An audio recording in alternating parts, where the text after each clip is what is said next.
So, It, 94 was the first movie website, Star Trek. They were the first movie website. Did you know that? The new Star I Trek did not movie? know Yeah. that. So the internet still really was like in its infancy figuring things out back then. I know this was 95, but it was filmed in 94. But I thought that was pretty interesting That's too. a good fact. Yeah, well, I wrote Um, about the movies of 94 and how, I don't know, go to Movies Films and Flicks, type in 1994, and you'll read my article about the movies in 94 and how influential they were. Like Stargate came out and has like 400 episodes of TV shows since then. oh yeah. Yeah, I mean, that's like, that lived on.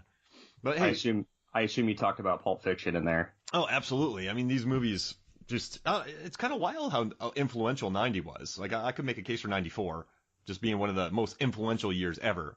I mean, 67 was good too. Whatever, we're getting off topic. But this movie, man, actually, before we get into it, we have a little something set up that I want to do. No, wait, let's do that. Let's talk about hackers, and then we'll talk about our favorite computer looker-atters at the end of the pod. At the end of it, okay. Before we actually dive into the movie, there's a section where Mark Anthony, who's randomly cast as a random Secret Service agent, is talking about the Hacker Manifesto. And I think that's very important to the development of this movie. The Hacker Manifesto was a online article, or not an online article, it was a article that was published in Phack magazine, P-H-A-C-K, I believe. Mm-hmm. It's either Phack or Frack. I could have it wrong here. By a hacker called The Mentor. And it was shortly after he was arrested in the mid-'80s. I just wanted to read part of it really quickly that I think kind of sums up what these characters are. This is our world now, the world of the electron and the switch. We exist without skin color, without nationality, without religious bias, and you call us criminals. Yes, I am a criminal. My crime is that of curiosity. My crime is that of judging people by what they say and think, not what they look like. My crime is that of outsmarting you, something that you will never forgive me for. I am a hacker, and this is my manifesto. You may stop this individual, but you cannot stop us all. And that came out shortly after War Games came out back in the early 80s. And the Mentor would go on to say that War Games gave hackers and this new kind of generation of technological kids a really bad reputation because everybody viewed them as kids that were breaking into, giant supercomputers and potentially not knowing what they're doing, possibly starting either a nuclear war or just trying to play checkers with a machine. And so they really received this bad reputation. And there in the mid 80s to the early 90s, there were two huge like hacker groups that came about called the Legion of Doom and Masters of Deception. And they were these massive hacking groups that would hack into all these businesses, but for the most part, they had ethics. So it's like they weren't doing it to be malicious in nature. They were trying to figure out how these systems were built and, for whatever reason, how they framed themselves as not being malicious and they weren't trying to be criminals. Eventually there were guys that kind of broke off from that. Like every group, right? And so I kind of view the characters of this movie like that. Like these are the hacking kids that have morals and ethics. For the most part, they're not doing anything horrible. But then you've got the guys that are doing something horrible, like the Fisher Stevens, who plays the Plague, kind of splintering off and doing his salami slicing, money scheme. So I thought that was kind of an interesting turn in how I kind of thought that, that little backstory kind of shaped the Hackers movie in general. That scheme has been used in other movies too, where they take like a penny off a dollar. Yeah. It's a good scheme. They recycled that from one of the Superman movies too. Oh yeah, Richard Pryor. Well, yeah. So I mean, I guess you're right about these hackers, but Johnny Lee Miller, one of the times we first meet him, he's at home in his room and he hacks a TV station so we can watch Outer Limits. Yeah. And then they have a battle. But I mean, that is illegal because studios are paying for ad time. And when you put these on, that disrupts it, which means money that is paid for advertising space gets disrupted. And it's not malicious, but it's still a pain in the ass. Oh, yeah, I would agree. All right, cool. Johnny Lee Miller has a very meaty English American accent in this movie. I can't explain it. He kind of loses it at times. I don't know what the word is, but it's very chew. Like someone called Rafe Spall, his accent in Jurassic World: Fallen Kingdom, meaty or chewy. or something. And I mean, it's still good, but listening to it, it was kind of a unique thing. So what'd you think about the cast in this movie? Like, did you like Johnny Lee Miller and Jolie? Right, when we were 15, everyone loved Jolie in this movie. 13. Oh yeah, I mean it was one of her first movies, so obviously you have to. I always loved her. I mean, she has the kind of that cyberpunk hotness about her. You know, the short hair with the heavy eye makeup and all that stuff. You know, they had Katherine Heigl cast, but then she couldn't I saw that. do it. And then you know when Jolie showed up for this movie, she had long hair and was acting all bookish. And then he's like, "No, I want like a punk." And then she cut all her hair off. And they're wearing they wear like scuba. She's wearing scuba gear in this movie, which is pretty, or surf gear. And then she claims that she got typecast shortly after this for being like the gun-toting, you know, badass. I mean, that eventually went on to like Tomb Raider and all that stuff. I guess I could see that. I mean, they definitely do use her attractiveness in this movie to its full extent.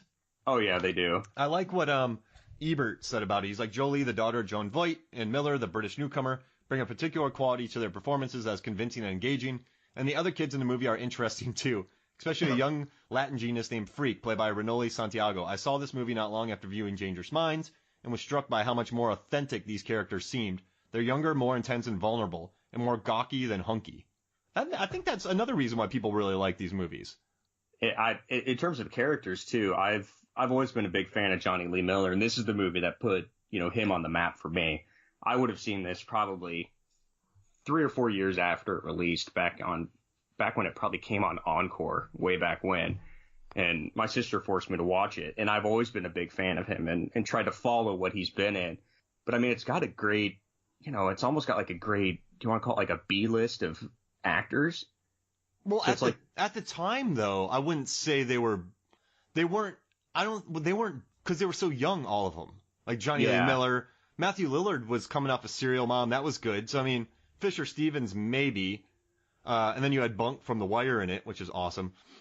He's the Secret Service agent that they prank on. But I would say they're just a bunch of young actors. Like I wouldn't, like, you know, when they got American Pie, those kids, they weren't B-list, they were just new. No, I guess I meant like nowadays. Like I don't see Matthew Lillard in big movies anymore. He's become a character actor in Twin Peaks, The Bridge. He's been in some really good TV shows. Oh, he was in Bosch, season 2.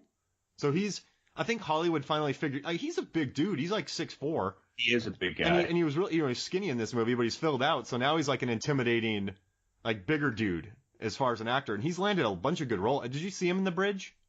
I have not. Yeah, you're right. He was in Scream shortly after this too. And then he was in SLC Punk in '98. So in the '90s, between Hackers, Scream, and SLC Punk, if you put those 3 movies in a time capsule, that's a really good encapsulation of the '90s. Was he in The 13th Floor? 13 Ghosts.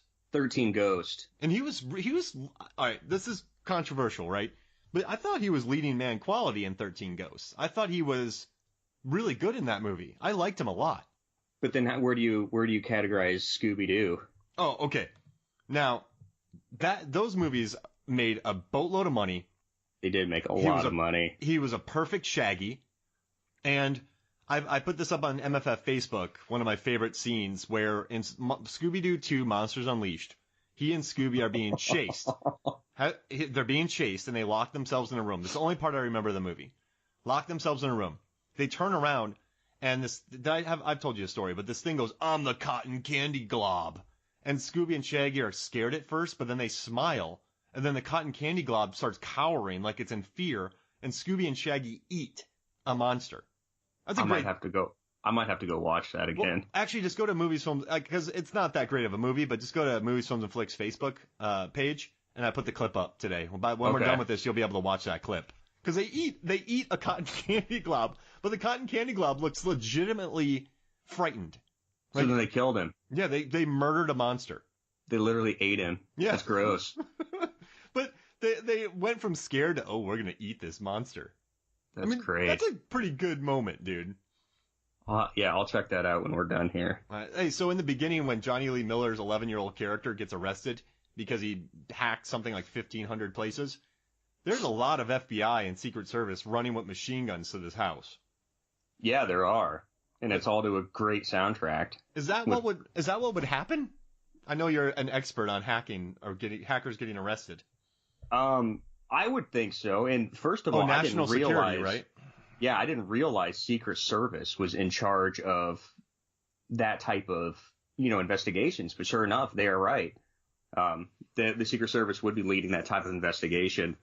But I sure think so. I mean, what does Wikipedia say right here? 1,507 computer systems crash in a single day, causing a single day 7-point drop in the New York Stock Exchange. I mean, that's a pretty big time.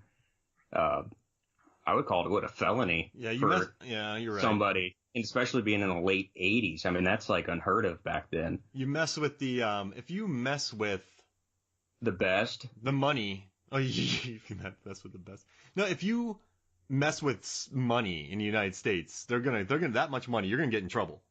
Oh yeah, you're done. He did. Yeah, he did. So he ended up being fined. His family fined $45,000, and he's on probation, banned from a computer use until his 18th birthday. I mean, with inflation, that's over $100,000. Yeah, and that seems to have driven the mother and father apart from each other.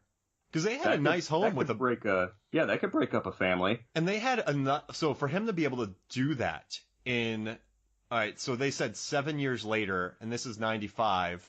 So in 88, to have that computer on the internet, right? They had to have some money. Like, that's a big deal for 88, right? Probably would be. My guess, again, you don't ever hear the backstory of the father. But the father is probably somewhere in the technological realm, IT area. So my thought is he probably already has that type of stuff at work at home, and there's little Dade Murphy, Zero Cool, playing around on his father's system. Wasn't it like Portland maybe they were in, or was it Silicon Valley they were somewhere kind of, I'm not saying Portland's techie, but it was Portland or like Seattle or something. Yeah, so up in the Northeast, yeah. So he maybe had a job. You're right. He probably worked for a tech company. Because in '88, I didn't touch a computer in '88. Did you? No, I didn't either. I wasn't walking yet. I was 6. I was like a feral child running around the woods. I was like the kid from Road Warrior. All right, so they moved to New York. He's all mad about that because he doesn't have a lawn. His mom. You know what I miss about '80s, '90s movies is in those films. Home Alone, Ferris Bueller. Parents are never home. No, they're not. I mean, you can't make movies where teenagers are just on their own anymore. Is that you know what I mean? No, that's not very PC nowadays. You can't just leave them to their own devices and let them figure out what they're gonna do. Yeah, she was like, I'm gonna be home late, so he's out at all hours of the day. Well, again, I guess they just moved to New York. She's a single mom. She's probably working 3 jobs to pay for that. Yeah, just to pay for their little 500 square foot apartment in New York. Yeah, they have 2 bedrooms. Yeah. I mean, that's pretty big. They're living in the high life in New York. So, all right. So, he gets to school. He meets Jolie, Angelina Jolie, and then they do that trick to him about looking for the swimming pool on the roof, right? Yeah. I mean, it's based on a true story. Tell me. Well, they used to do that in this company in New York. They would say on the 6th floor there was a swimming pool, and then they would go up to the 6th floor and they get locked down. So that's where that came from. Yeah, so it's a real joke. You laughed so hard. That's a knee slapper right there, Tom. I don't think I would fall for that joke. I mean, all right. I was working in a movie theater, and my buddy DJ told a guy to empty the water fountain, and someone tried to do it.